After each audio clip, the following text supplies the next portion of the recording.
Greetings, my name is Chamomile, and this is an examination of the entire galaxy sector by sector. Today, we're looking at Grumani Sector in 15th Hook Nebula Command in the Outer Rim. At the very end of the Old Republic era was a period of conflict spanning centuries called the New Sith Wars. While the entire Old Republic era was defined by the conflict between the Republic and the Sith Empire, the New Sith Wars were an era of continuous conflict, so intense and relentless that the final century of it saw the Republic and the Empire both effectively disintegrate. They persisted as a loose alliance. A Republic sector was much more likely to ally with another Republic sector against the Sith sector than vice versa, but individual sectors and sometimes even individual planets were basically left to fend for themselves. Communication, already fraught in a pre-HoloNet era, broke down completely. During this dark age, a Sith Lord took over Grumani Sector and decreed it to be the Chagras hegemony. This was a big deal for this region of space because Grumani Sector is easily the most densely populated sector in this region of space. While none of the individual planets here are as famous as nearby Iriadu or Naboo, the sheer number of also-ran C-tier planets adds up to a lot. For example, the agri-world Chaloa was ruled by the Daemonate. The Daemonate was the personal domain of Sith Lord Daemon. Domain? However you pronounce that. One of the successor states of the Chagras hegemony that had captured the entirety of Grumani Sector was this Daemonate, and after Chagras's death, it was split a half-dozen ways between various Sith lieutenants, especially Daemon and Odion, Chagras's two sons.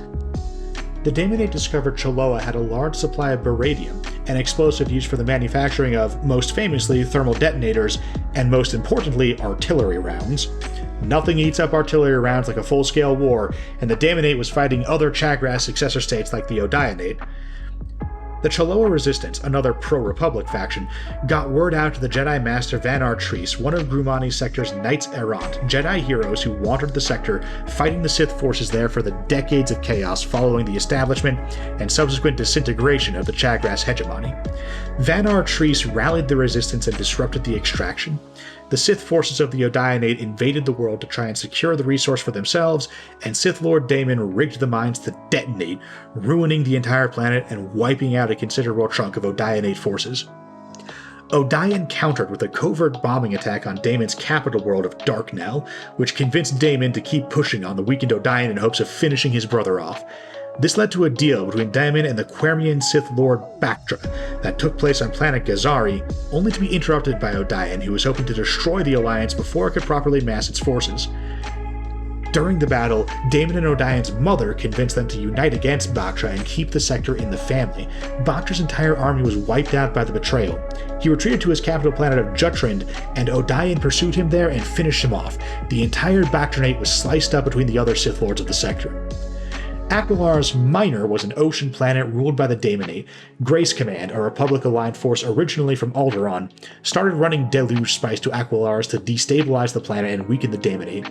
Hutt forces tried to take advantage and capture Aquilars for themselves, resulting in a three-way battle between Grace Command, Zodo the Hutt, and the Daemonate, during which Zodo deployed storm divers, capital ships specially equipped to cause tidal disruption in the planets they're orbiting.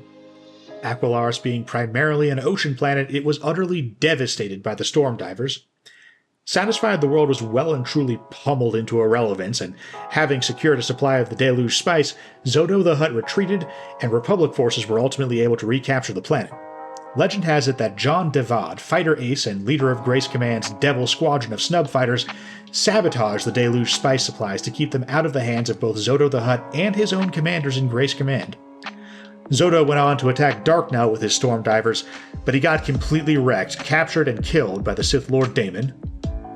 By this point, both Odion and Daemon's forces were getting exhausted, and Odion started seeking out a Sith artifact called the Helm of Eldis, which was located on the barren desert world of Scarpos, where Odion was fighting with another successor to the Chagras hegemony, the Menagerie, a Sith faction led by the technology-hating Sith Lord Malachite.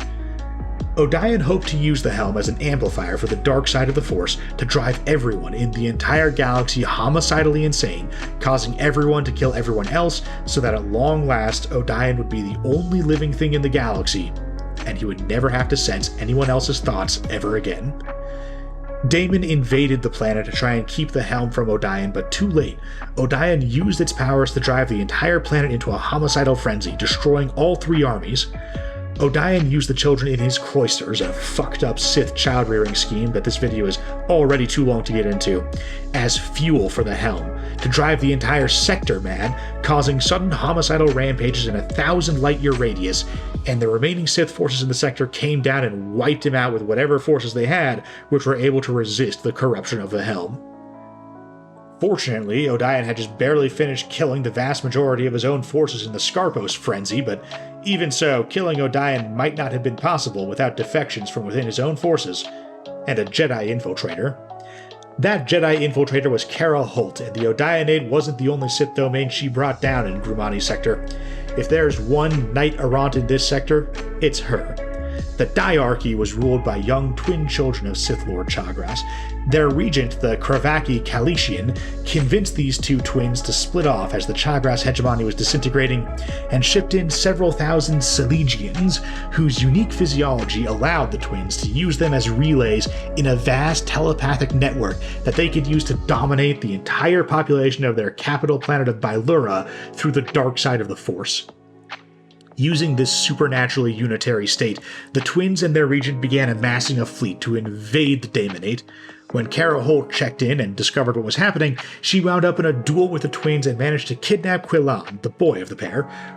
Removing one of the central nodes of the telepathic network like this caused the whole thing to collapse, and the so-called diarchy of the twins fell away.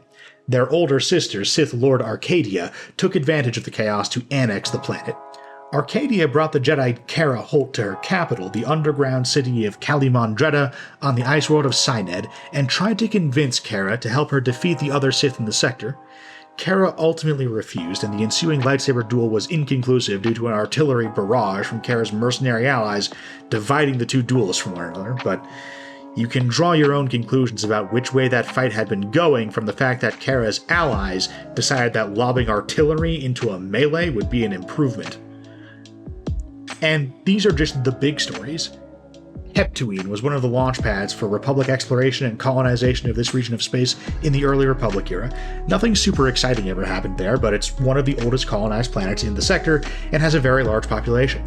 San Rafsix is the sector capital and was devastated when the Kandorian plague hit the sector during the Dark Age, doubly so since they were constantly fought over by the Sith Lords, none of whom ever really got full control of the planet.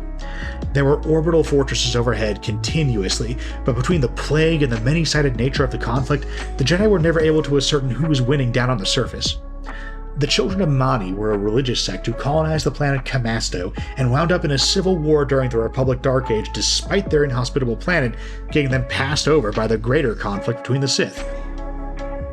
Another religious war was fought on Sarasia. This one did not get passed over by the Sith, and they put an end to it by enslaving both sides.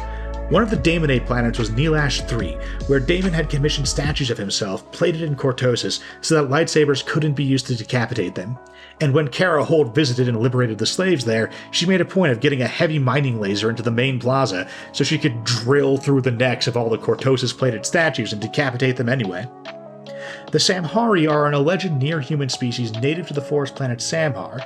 As always, I'm skeptical of alleged species who are undescribed or described as looking nearly identical to another species. Makes me think that probably a planetary demonym got mistaken for a species name.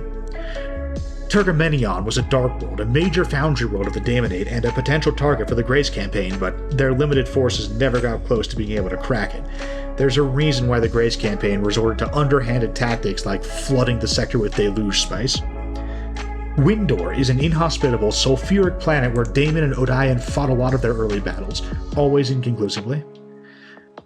Sectors are meant to be the domain of a specific culture, but sometimes there's places like Grumani Sector, where there's tons and tons of really good planets for colonizing, and no native species, except allegedly the Samhari, but I'm pretty sure those guys are actually humans from a specific planet. Certainly the overwhelming majority of the population in Grumani are human, Twi'lek, and Celestin, and Grumani is a colonial sector, a sector stamped down with a standard democratic government that works like the Republic in miniature, with its own little Senate and its own little Chancellor. The kind of government that gets set up by default because there are no pre-existing traditions here.